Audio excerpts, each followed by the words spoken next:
65% of fourth graders in the United States don't read at fourth grade level. They score below proficient, according to Children's Book and Literacy Alliance. Eighth graders also are underperforming. 64% of eighth graders read below eighth grade level. Now, while there might be many factors as to why children are not keeping up their reading skills, I suspect the biggest factor is the double edged sword we call technology. I'm Steffanie Rivers, and you're watching my journal. Be sure to like, share, and subscribe so that when I post new videos, you'll be the first to know.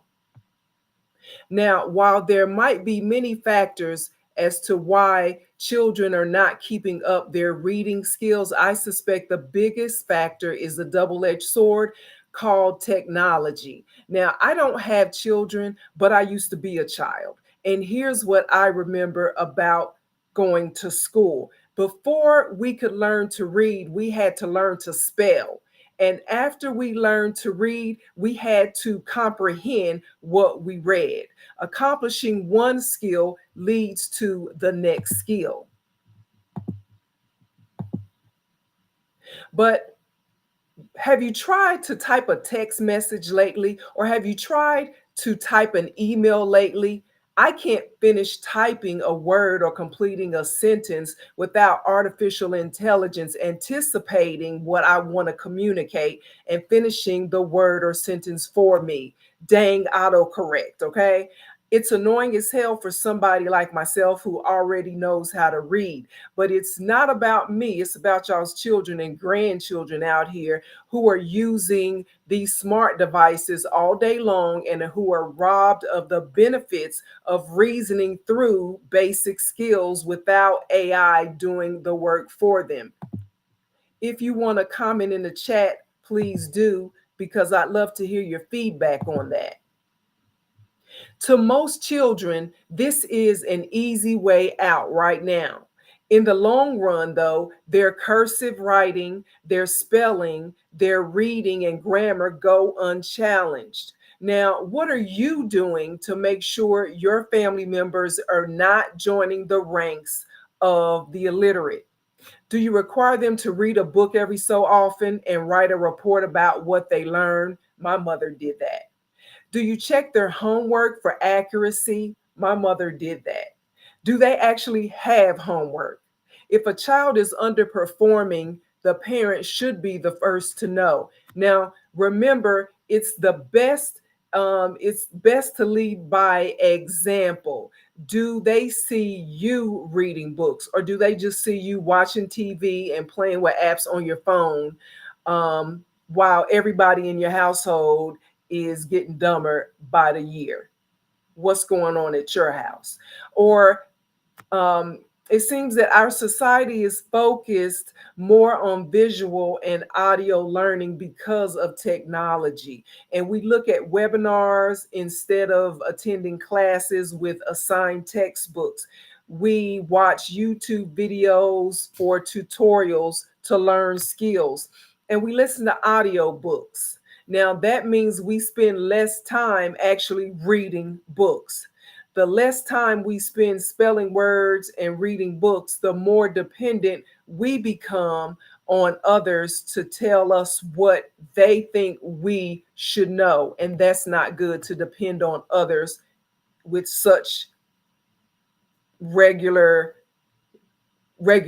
I guess the word is, because then you lose the benefit of finding out and researching and doing things for yourself and showing your children how to do the same.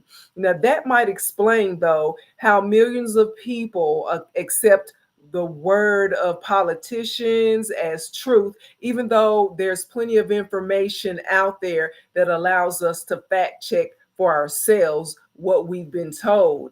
Now, I admit that I watch YouTube videos and other tutorials probably as much as anybody because I like to multitask. So I can be on the treadmill and still looking at a video, a tutorial, or I could be walking, or I could be just doing something else and getting multiple things done, multitask. But um, it's important that I also, and I make it my business to also do, instead of allowing others to spoon feed me like I'm an illiterate fourth grader. Now, you can't help everybody. And I know we are out here trying to make a dollar out of 15 cents. But we have to make sure that first things first, that we are working with our children and our family members and our loved ones to make sure they get what they need. Um, Again, you can't help everybody, but you want to make sure that your children, your family members, are not the weakest link in their classes. You want to read to them and have them read to you. You want to check their homework, and you want to communicate with their teachers, because that's very important. Having a good relationship with your child's teacher, so they feel important to you and your family, and that lets them know that education is important to you and your family, and you have expectations not just of your child, but you have expectations of them as to what they are exposing your child to. So do your best to make sure that your children know how to spell, because again, spelling leads to reading, and then reading leads to understanding. Because I remember when I was in school, after, we would go around the room, and our teacher would have us read, they would have us to read a paragraph out of the book that we were reading, and one person would read the paragraph, and then the next person would read, but our teacher would always ask, okay, tell me what you just read. So you're not just reading a whole bunch of words, but you actually were understanding what it was that you just read. Because if you can spell and you can read, but you don't understand, that defeats the whole purpose. In fact, I had intended to have to show you the last book that I'm finishing it up now. It's called The Life and Crimes of Don King. Remember Don King with the hair? He was the boxing promoter. I'm reading that book about Don King and his how he maneuvered through being a convicted felon, getting out of prison to become one of the most revered promoters in sports.